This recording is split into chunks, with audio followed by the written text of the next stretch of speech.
Kinetic चौकातील जय श्रीराम मित्र मंडळाने गणेशोत्सवाच्या निमित्ताने धार्मिक आणि सांस्कृतिक कार्यक्रमांचे आयोजन केले होते। यामध्ये आमदार संग्राम जगताप यांच्या हस्ते श्री गणेशाची महाआरती झाली। तसेच सत्यनारायणाच्या महापूजेनिमित्त महाप्रसादाचेही आयोजन करण्यात आले होते, ज्याचा लाभ सुमारे 5000 लोकांनी घेतला। या कार्यक्रमाच्या यशस्वी आयोजनासाठी मंडळाचे कार्यकर्ते प्रवीण आव्हाड, संतोष आव्हाड, सोमनाथ दहिफळे, दिनेश सपाटे, साई आव्हाड, सागर पंडित, आदित्य आव्हाड, पंकज आव्हाड, अनुज वर्मा, नागेश झरेकर, अनिकेत आव्हाड, मयुरेश पालवे आणि प्रथमेश पालवे यांनी विशेष परिश्रम घेतले। यावेळी बोलताना आमदार संग्राम जगताप यांनी सांगितले की गणेशोत्सवामुळे आपली संस्कृती आणि परंपरा जपली जाते आणि धार्मिक कार्यक्रमामुळे समाजामध्ये एकोपा वाढतो। ते म्हणाले की या उत्सवाच्या निमित्ताने हिंदू बांधव एकत्र येतात, ज्यामुळे सामाजिक आणि सांस्कृतिक ऐक्य अधिक मजबूत होते। मंडळाचे कार्यकर्ते प्रवीण आव्हाड म्हणाले की मंडळाच्या वतीने गणेशोत्सवाच्या काळात विविध सामाजिक, धार्मिक आणि सांस्कृतिक उपक्रम मोठ्या उत्साहात साजरे होतात। गणेश भक्तांसाठी महाप्रसादाचे आयोजन करणे हे मंडळाचे वैशिष्ट्य आहे। ते म्हणाले,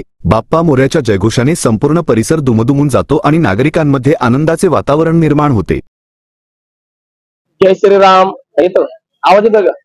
जय श्रीराम मित्र मंडळाच्या वतीने सालबत्प्रमाणे यावर्षी भाविक भक्तांसाठी महाप्रसादाचं आयोजन केलेलं आहे। गेली 40 वर्ष झाले हे परंपरा जोपासण्याचं काम जय श्रीराम मित्र मंडळाचे अध्यक्ष व सदस्य करत आहे।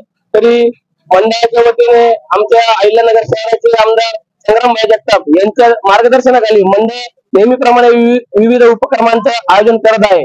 मंडळाच्या वतीने मी सर्व भाविक भक्तांना विनंती करतो की त्यांनी महाप्रसादाचा लाभ घ्यावा व गणेशोत्सवाच्या हार्दिक शुभेच्छा देतो। सर्व 40 वर्षापासून कायनेटिक चौकामध्ये जय श्रीराम मित्र मंडळाच्या वतीनं गणेश उत्सवाचा कार्यक्रम आयोजित केला जातो आणि हे 40वे वर्ष आहे। आज देखील या ठिकाणी मोठ्या भक्तिभावानं या ठिकाणी गणेशोत्सवात आरती त्याचप्रमाणे प्रसादाचं नियोजन केलं जात असतं। गेल्या 40 वर्षापासून या मंडळाच्या वतीनं भंडाऱ्याचं देखील आयोजन केलं जातं। आज 5000 लोकांची पुरी भाजीची व्यवस्था या ठिकाणी मंडळाच्या वतीने केली। मी मंडळाचे सर्व परिसराच्या वतीने मनापासून आभार मानतो आणि थांबतो।